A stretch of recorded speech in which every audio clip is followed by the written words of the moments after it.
Good day, Jim Laird, joining you live from Dirielmo, Nicaragua. Can't even talk. Let's check out Instagram. For some reason, Instagram's been weird. It hasn't allowed me to sync and go live in a while. So, well, it isn't working. So that's okay. So today's topic, hard charging at 40, how to bounce back when life hits the brakes.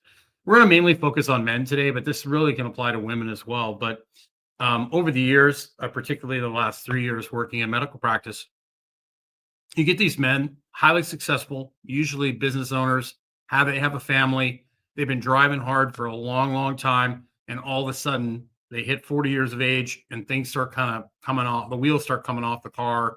The train starts going off the track. Usually, it comes in the form of fatigue, or they start hurting themselves in their workouts. Usually, these people sometimes they're not super fit, but a lot of times they are. They work long hours. They're always busy, the hard charging guys, and then all of a sudden they start feeling fatigued. They start reaching for peptides at HRT, and they just start complaining that things just aren't feeling like they used to. And usually what happens is we get some data on these guys. We look at blood work. Usually their blood work's a mess. They've got tons of inflammation. Many times they've got tons of nutritional imbalances because they're just not getting into rest and digest. If you look at Aura Ring, they usually have high respiratory rate. Some of them have high resting heart rate, low HRV. And a lot of it is they're just so used to going hard all the time that they don't really understand what rest is. And a lot of times they confuse being tired um, with something negative. And a lot of times when they finally learn how to relax, they associate that with being tired instead of actually, embracing relaxation. Um, so the first thing I want to do with these guys is kind of explain to them, hey, like you're over 40. I understand that you work hard. That's great. Let's talk about some strategies that we can do to get you in a better place. Most of them are not sleeping real well. And of course, my first thing is to walk outside 3 times a day for 10 minutes. Get out. Most of these guys are in front of a screen all day, or they're on the phone, or they're traveling all the time. They've always got something going on. So getting them to go outside, getting them to put the tongue in the roof of their mouth and just walk. And a lot of times these guys will tell me, leave the phone behind. It's just 10 minutes, 3 times a day. Once they start doing it, like the vitals, the Aura Ring changes immensely. All of a sudden their sleep starts getting better. All of a sudden they have more restorative time during the day. They start feeling better. They start having more energy. And a lot of times these guys are stuck on a problem and they're just kind of brainstorming, or they've got something going on that they're struggling with. The live video flies. They got something they're struggling with, and all of a sudden on their walk, when they're like looking at the trees and the birds, and this happens to me all the time too, all of a sudden something pops into my head just out of nowhere. Oh, wow, that was neat. So a lot of times I tell them to carry like a pad of paper with them. So when they go on their walk, if something comes to them and hits them in the face, they can write it down. I really discourage them from using the phone. Um, the other thing that's helpful for these guys is having them schedule relaxation time. Like, and this could, work as well for younger guys that, maybe are in law school or pre-med. I mean, ladies too. Um, Law school, pre-med, you're going to be hard charging. Like float tank is one of the best ways. If you're getting the crap beat out of you, you're sleep deprived, getting in that float tank once a week and just completely shutting off for a whole hour can buy you a ton of forgiveness. The same goes for like massage. The same goes for acupuncture. Paying someone for you to lay on a table and chill and do nothing for a whole hour is well worth taking that hour out of the week. It can buy you a ton of forgiveness if you have to push hard and you have no other options. So my hard charging guys, float tank, hyperbaric oxygen chamber, scheduling that in your schedule so they have no choice. You're going to get acupuncture session. You're going to do something that makes you relax. If you maybe they have a hobby like shooting or something that they really enjoy, or golf. Maybe golf is how they relax. Then we incorporate that. Get them to do more of that. The other thing is outsourcing things, like maybe you hire a private chef. Usually maybe you hire a meal service. A lot of places will have it shipped to you. Now every town has got some sort of clean eats kind of place where they have meat and vegetables on the go.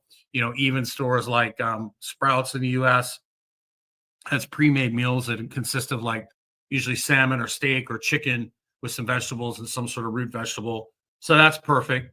Um, hiring now you've got, these AI, um, I guess you would call it, you have these AI services that can automate a lot of the stuff that you're doing. You can hire virtual assistants. So a lot of times is getting these guys to work a little more efficiently. And a lot of times when they start taking care of themselves a little better, they get outside, they get more sleep, they take breaks throughout the day, all of a sudden they actually become more productive. They're like, wow, I never realized, just how wired I was. And the fact that I actually relax and slow down actually helps me, break through a lot of the plateaus that I'm stuck in.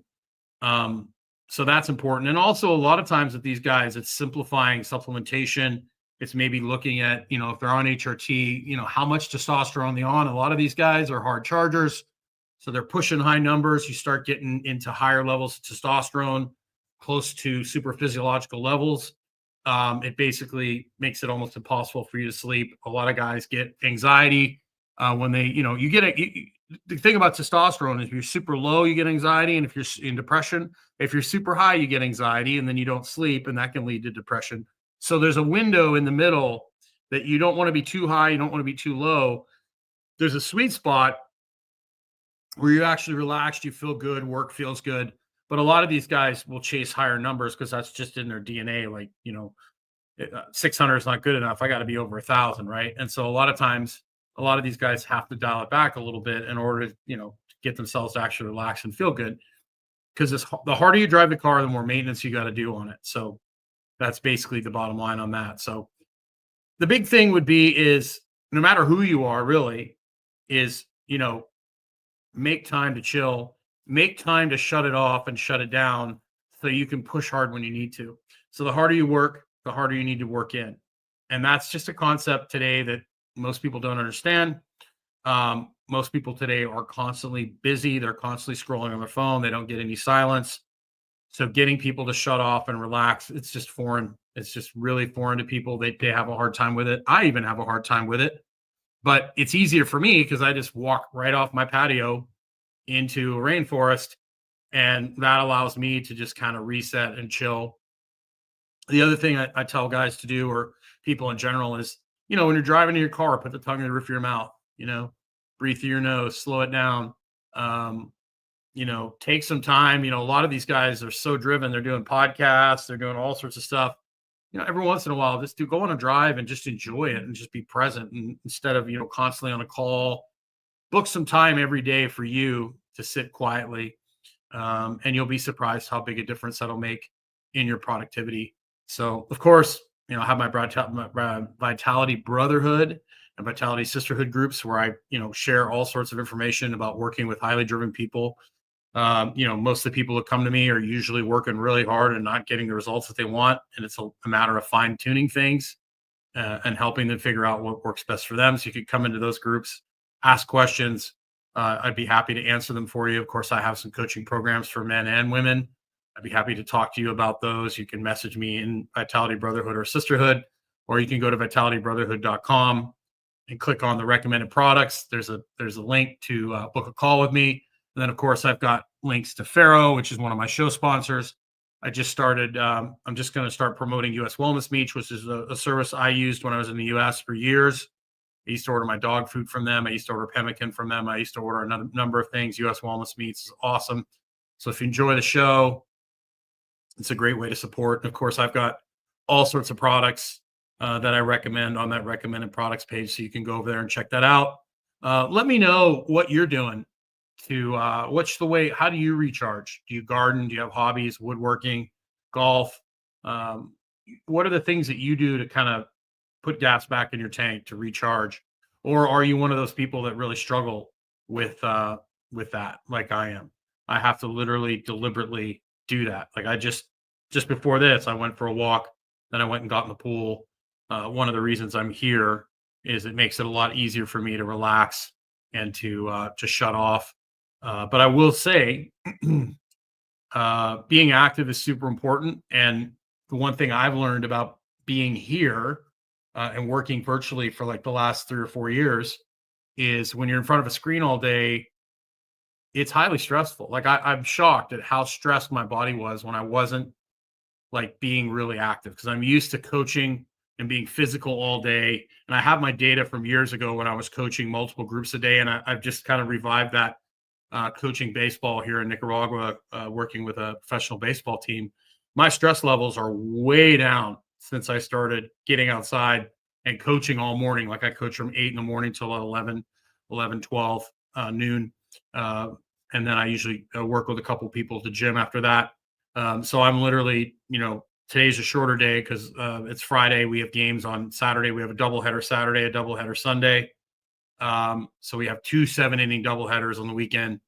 And so, if the practice is shorter, but a lot of the guys that aren't starting, the non-starters, we work them a little bit harder. I work them a little bit harder anyways and work on building explosive power. So as the season goes on, hopefully they can compete for a spot on the roster, or if somebody goes down, one of the starters go down, they can jump in and replace them. So I've noticed that, because a lot of people today work virtually or work on the computer, they're like, oh, I'm not that active. I'm not that stressed. I'm not that tired. But being in front of a screen all day and not moving around is highly stressful psychologically and emotionally. It just destroys my data. When I'm doing low level manual labor, I'm out moving around, I'm coaching. My recovery, my stress levels, everything, my sleep just gets so much better. So our modern indoor lifestyle has really, really run amok on just our overall preparedness. And I think manual labor, low level activity is literally uh, the best thing you can do for your physiology, and then sprinkling intensity on top of that. And we've basically taken that out of our lives um, by sitting in front of a screen all day. And then, of course, you don't have to do anything for your food. Like you don't have to go out and do any manual labor. Most people don't even cut their own grass anymore. So the more things you can do to start like getting a little more active and getting outside, whether it's like cutting the grass or whether it's like gardening or something, the more things you can do outside, the better. And then batch your computer work, either outsource it or work for an hour or two, then go outside and do something, move around, do something different. Particularly, a really simple tip would be just like I can look off over there into the forest and give my eyes a little break from staring at the screen. I used to have my computer switched around the other way, but the orange wall is just really weird. I'd rather you look at the trees in the background. But I can look off into the distance and give my eyes a rest. And a lot of people, they're fixated on that screen all day, and it just messes with them. So have yourself a great day. I've got a really busy weekend with baseball. And of course, if you'd like, go check out my two groups, Vitality Brotherhood, Vitality Sisterhood. I'd be happy to chat about this stuff with you more in one of the groups. And have yourself a great day. We'll see you again soon.